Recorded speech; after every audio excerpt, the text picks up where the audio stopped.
Remuna block Durgadevi पंचायतर राउतरापरा Shri Jagannath मंदिर में पालित है देवस्नान पूर्णिमा।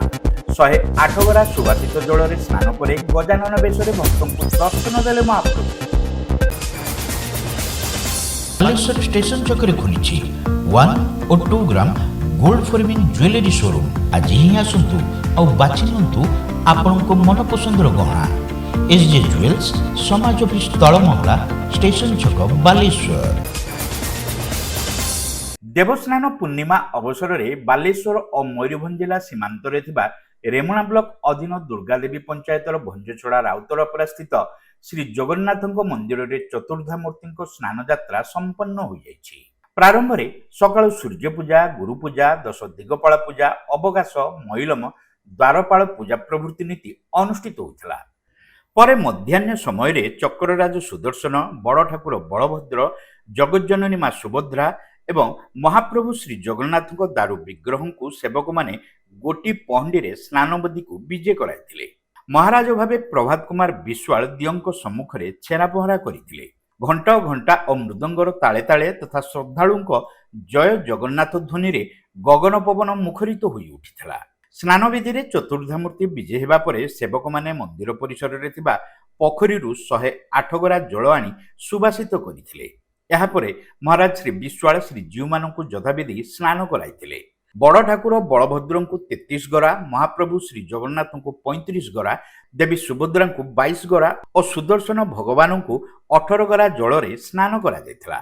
शेष रे भोग आरती और रोषहोम अंते 3 ठाकुर अपराह्न रे स्नान विधि रे गजानन बेश रे भक्त मानू दर्शन देथिले। 108 गरा जल रे स्नान हेबा कारणरू श्री जीव माने ज्वर रे पीड़ित होई अणसर घरे रहिबे। अणसर घरे सेवक माने सेमानको गुप्त उपचार नीति करिवे। एही दिन मानकरे पटिदिय पूजा पाइबे। जुलाई 14 तारिख रे चतुर्धा मूर्ति नवजौवन बेश भक्तों को दर्शन देवे। 16 तारिख पतित उद्धार पई महाप्रभु रथारूढ़ होई श्री गुंडीचा मंदिर को यात्रा करिवे बोली महाराज श्री विश्वाल और मंदिर मुख्य पूजक पंडित दयानिधि द्विवेदी सूचना दैछंती। सर्वप्रथमे जगन्नाथंकर चरण कमल भक्तिपूत प्रणाम जनाउछि। हे महाप्रभु महाबाहु, मते सबुदिन यही शक्ति सामर्थ्य दियो तुमर सेवा करने। ये एक अलौकिक अनुभूति, अलौकिक महिमा। सकाळे सूर्य पूजा, मैलम, आरती, तापरे पहंडी, पहंडी परे स्नान, स्नान परे एबे ठाकुरंकर गजबेश प्रस्तुति चली। या परे रोषहोम विधि विधान अनुसार आमे पूरी नीति नियम को यदि संपूर्ण भाव में भी आपणाई न पारि किंतु ताहारी विधि की आपणई आमे सही परंपरा अनुसार ये राउतरा मंदिर जगन्नाथ मंदिर रे कार्यपंथा प्रत्येक वर्ष हाथ को नहीं था। चलित वर्ष मध्य सही भली पूर्व प्रस्तुति बैठक होता। आमर पंडित मंडली, ग्रामवासी एवं मंदिर कमिटीर जो माने सदस्य समस्तंकर सहयोग साहाय्य एवं ए अंचल लोक माने बहुत साधारण तांकर भल पाइबा तांकर स्नेह श्रद्धा समस्त को बांधी दी थाए। मोर धारणा हुए प्रभु जगन्नाथ से कंठरे बसी समस्त को आत्मीयतार बांधी देवाई निश्चित संदेश दे था से सही भली शक्ति दे था। तेणु प्रभु को एति प्रार्थना करी ए अंचल कृषि प्रधान अंचल, चलित वर्ष ए अंचल शस्य श्यामल परिपूर्ण हो, चाषी भाई मानकर कुशल मंगलर वर्ष हो। आ तो स्नान पूर्णिमा सर आपरे 16 तारिख आमर गुंडीचा रथयात्रा, ता पूर्व आमर 2 गोटी प्रस्तुति बैठक प्रत्येक वर्ष हुए। प्रस्तुति बैठक पर जे 9 दिन धरी विभिन्न लीला खेला, भजन संध्या, प्रवचन बाहर सब आसती पुरी कटक भुवनेश्वर तांको सहित जोगाजोग होइछि एवं सेमाने आसिबे एवं प्रवचन मध्य हबो। प्रभु पहंडी विजय होई रथारूढ़ होई माउसीमा मंदिर जीवे। पुणी बाहुड़ा तिथि होई अधरपणारे प्रभु रत्नवेदी को आसिबे। यही परंपरा को धारावाहिक भाव में प्रभु आशीर्वाद रू ए अंचलवासी साहाय्य सहयोग आमे बजाय रखीचु एवं पुणी थे प्रभु चरण कमल भक्तिपूत प्रणाम जनाई एति प्रार्थना करी। हे महाबाहु, आमको शक्ति सामर्थ्य दिंतु तांकर सेवा पूजा ये सबुदिन करने सब मुझे किसी करूना ଯାହା ହେଉଛି ପ୍ରଭୁଙ୍କ ନିର୍ଦ୍ଦେଶରେ ପ୍ରଭୁଙ୍କର ଲୀଳା। ପ୍ରଭୁ କେଉଁ ମୁହୂର୍ତ୍ତରେ ମୋତେ ନିର୍ଦ୍ଦେଶ ଦେଇ ଏଠି ଆଣି ଯୋଡ଼ି ଦେଇଛନ୍ତି ମୁଁ ନିଜେ ବି ଜାଣିନି, କିନ୍ତୁ ପ୍ରଭୁଙ୍କର ନିର୍ଦ୍ଦେଶ ଯାହା ଆସେ ସେଇ ନିର୍ଦ୍ଦେଶକୁ ପାଳନ କରି ଆମେ କାର୍ଯ୍ୟ କରିଥାଉ ଏବଂ କେମିତି କେମିତି କ'ଣ ସବୁ ହେଇଯାଏ ନିଜେ ଆମେ ଜାଣିପାରୁନୁ। ଆଉ ମୋର ଅନୁଭୂତି କହିଲେ, ମୁଁ ଯେତେବେଳେ ପ୍ରଭୁଙ୍କର ସେବାରେ ନିୟୋଜିତ ହୋଇଯାଏ ମୁଁ ସେତେବେଳେ ବାହାର ଦୁନିଆ ଜାଣିପାରେନି। ମୋର ଲୟ ଥାଏ ପ୍ରଭୁଙ୍କର ପାଦପଦ୍ମରେ। ସଦା ମୁଁ ସମର୍ପିତ ହୋଇ ମୋର କର୍ମ କିଭଳି ସୁଚାରୁ ରୂପେ ସମ୍ପାଦନ କରିବି ଏହି ପ୍ରାର୍ଥନା ପ୍ରଭୁଙ୍କୁ କରି ମୁଁ କାର୍ଯ୍ୟ କରୁଥାଏ। ଗ୍ରାମବାସୀଙ୍କର ଅକୁଣ୍ଠ ସହଯୋଗ ତା ଭାଷାରେ କହିହେବ ନାହିଁ। ମୋ ଘର ଯେଉଁ କହିଲେ ଏଠୁ 20 କିଲୋମିଟର ଦୂରରେ, ମୋତେ କିଛି କରିବାକୁ ପଡ଼େନି, ସବୁ ଏ ଗ୍ରାମବାସୀ ଭାଇମାନେ କରନ୍ତି ଏବଂ ତାଙ୍କୁ ପ୍ରଭୁ ଶକ୍ତି ସାମର୍ଥ୍ୟ ଦିଅନ୍ତି। ମୁଁ ଖାଲି ଗୋଟେ ପ୍ରଭୁ ମୋତେ ମାଧ୍ୟମ କରିଦେଇଛନ୍ତି। ମୁଁ ପ୍ରଭୁଙ୍କୁ ପୁଣି ପ୍ରାର୍ଥନା କରୁଛି, ହେ ପ୍ରଭୁ ମୋତେ ଏଇଭଳି ଅସୀମ ଶକ୍ତି ସାମର୍ଥ୍ୟ ଦିଅ ମୃତ୍ୟୁ ପର୍ଯ୍ୟନ୍ତ ତୁମର ସେବା କରିବା ପାଇଁ। ପ୍ରଭୁ ବର୍ଷକର 365 ଦିନ ପରେ ଆଜି ଦେବସ୍ନାନ ପୂର୍ଣ୍ଣମୀରେ ପ୍ରଭୁ ସ୍ନାନ ମଣ୍ଡପକୁ ଆସନ୍ତି। ପ୍ରଭୁଙ୍କର ସକାଳେ ମଙ୍ଗଳା ଆଳତି, ସୂର୍ଯ୍ୟ ପୂଜା, ଦ୍ୱାରପାଳ ପୂଜା, ଅରୁଣସ୍ତମ୍ଭ ପୂଜା, ଗରୁଡ଼ ପୂଜା ପରେ କ୍ଷେତ୍ରପାଳ ପୂଜା ହୋଇ ପ୍ରଭୁ ରତ୍ନ ସିଂହାସନକୁ ସ୍ନାନ ମଣ୍ଡପକୁ ଆସନ୍ତି ରତ୍ନ ସିଂହାସନ ଛାଡ଼ି। ଏବଂ ଗରୁଡ଼ ସ୍ତମ୍ଭ ପାଖରୁ ପ୍ରଭୁ ଦକ୍ଷିଣ ମୋଡ଼ ହୋଇ ସ୍ନାନ ମଣ୍ଡପରେ ଆସି ବିରାଜମାନ କରନ୍ତି।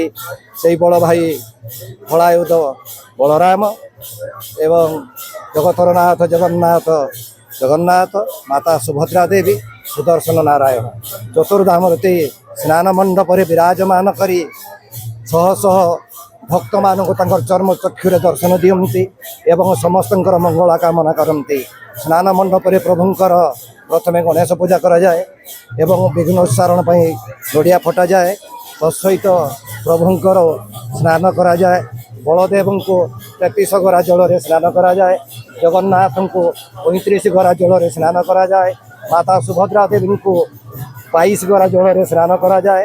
ସୁଦର୍ଶନ ନାରାୟଣଙ୍କୁ 18 ଗରା ଜଳରେ ସ୍ନାନ କରାଯାଏ ଏବଂ ଆମର এই ସୀମାନ୍ତ ମନ୍ଦିରର ମହାରାଜ ପ୍ରଭାତ ଚନ୍ଦ୍ର ବିଶ୍ୱାଳ ମହୋଦୟ ସିଏ 108 ଗରାରେ ମଧ୍ୟ ସ୍ନାନ କରନ୍ତି ପ୍ରଭୁଙ୍କୁ। ତତ୍ସହିତ ଭୋଗ, ଆଳତି, ରସହୋମ ଇତ୍ୟାଦି କର୍ମ ହୁଏ। ତାପରେ ପ୍ରଭୁ ଅଣସର ଘରକୁ ବିରାଜମାନ କରନ୍ତି। ଅଣସର ଘରେ ପ୍ରଭୁଙ୍କୁ ଏଇ ଯେଉଁ 108 ଗରା ଜ୍ୱର ସ୍ନାନ ହେଲେ ପ୍ରଭୁଙ୍କୁ ଭୀଷଣ ଜ୍ୱର ହୁଏ ଏବଂ ଅଣସର ଘରରେ ପ୍ରଭୁଙ୍କର ନୀତିକାନ୍ତି ଚାଲେ।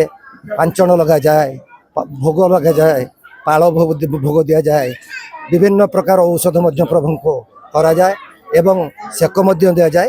ତାପରେ ପ୍ରଭୁଙ୍କର ଜ୍ୱର ଆରୋଗ୍ୟ ହୁଏ।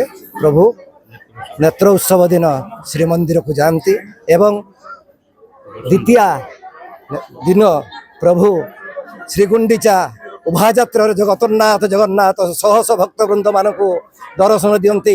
ସମସ୍ତଙ୍କୁ ମଙ୍ଗଳ କାମନା କରନ୍ତି। ଭକ୍ତ ଡାକେ ଜଗନ୍ନାଥକୁ, ଜଗନ୍ନାଥ ଡାକେ ଭକ୍ତକୁ। ସେଇଦିନ ହିଁ ପ୍ରଭୁ ସମସ୍ତଙ୍କୁ ହିଁ ଦର୍ଶନ ଦିଅନ୍ତି। ଜୟ ଜଗନ୍ନାଥ, ଜୟ ଜଗନ୍ନାଥ, ଜୟ ଜଗନ୍ନାଥ। ରାଉତରାପୁର ସ୍ଥିତ ଶ୍ରୀ ଜଗନ୍ନାଥଙ୍କ ମନ୍ଦିରରେ ସ୍ନାନଯାତ୍ରା ଦେଖିବା ଲାଗି ମୟୂରଭଞ୍ଜ ଓ ବାଲେଶ୍ୱର ଜିଲ୍ଲାର ଶତାଧିକ ଶ୍ରଦ୍ଧାଳୁ ଉପସ୍ଥିତ ଥିଲେ। ପୂର୍ବତନ ବିଧାୟକ ସୁଧାଂଶୁ ଶେଖର ପରିଡ଼ା, ନାରୀ ନେତ୍ରୀ ଲେଖାଶ୍ରୀ ସାମନ୍ତ ସିଂହାର, ବରିଷ୍ଠ ସାମ୍ବାଦିକ ରବି ରାଉତ, ରାମନାରାୟଣ ବେହେରା, ପ୍ରଶାନ୍ତ ବରାଳ, ସତ୍ୟବ୍ରତ ମିଶ୍ର, ମାୟାଧର ତ୍ରିପାଠୀ, ସୁବ୍ରତ ମିଶ୍ର, ସନତ ମିଶ୍ର, ରୂପକ ମହାପାତ୍ର, ବିଶ୍ୱଭୂଷଣ ଦ୍ୱିବେଦୀ, ଜିତେନ ମହାପାତ୍ର, ନିଶାକର ମହାପାତ୍ର, ସତ୍ୟାନନ୍ଦ ଦ୍ୱିବେଦୀ, ପ୍ରଦୀପ୍ତ ପଣ୍ଡା ପ୍ରମୁଖ ସ୍ନାନ ନୀତି କାର୍ଯ୍ୟରେ ଅଂଶଗ୍ରହଣ କରିଥିଲେ। ନାରାୟଣ ମାହାର୍ନା, ଅଚ୍ୟୁତ ମାହାର୍ନା, ଅଶୋକ ମାହାର୍ନା, ଭାଗବତ ବିନ୍ଧାଣୀ, ଅନୁ ମହାଳିକ, ସନ୍ତୋଷ ମାହାର୍ନା, ଆଦିକନ୍ଦ ପ୍ରଧାନ, କାର୍ତ୍ତିକ ସାହୁ, ଗଣେଶ୍ୱର ସାହୁ, ହାଳିବନ୍ଧୁ ବିନ୍ଧାଣୀ, ରବୀନ୍ଦ୍ର ଗାହାଣ, ପୁରୁଷୋତ୍ତମ ରାୟ, ସନ୍ତୋଷ ଦେ, ରାଧାକୃଷ୍ଣ ପାତ୍ର, ଗଜେନ୍ଦ୍ର ସାହୁ ପ୍ରମୁଖ ସମସ୍ତ କାର୍ଯ୍ୟ ପରିଚାଳନାରେ ସହଯୋଗ କରିଥିଲେ।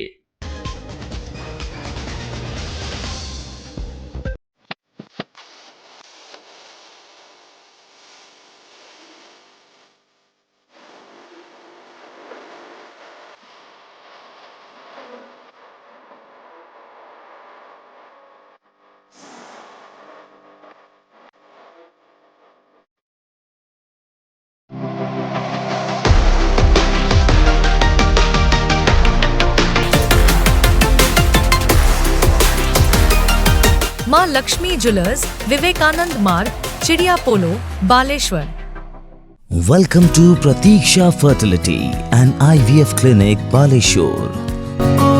With state-of-the-art facilities and cutting-edge equipment, we provide the highest standard of fertility care.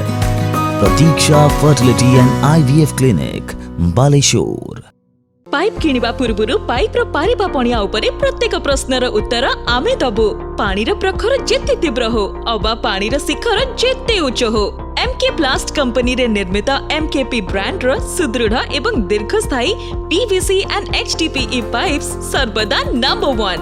सर्वनिम्न मूल्य रे सर्वोत्तम पाइप किनिबा पई जोगाजोग करंतु। MK Plast private limited, Ramdaspur industrial estate, Gorisahi, Cuttack district.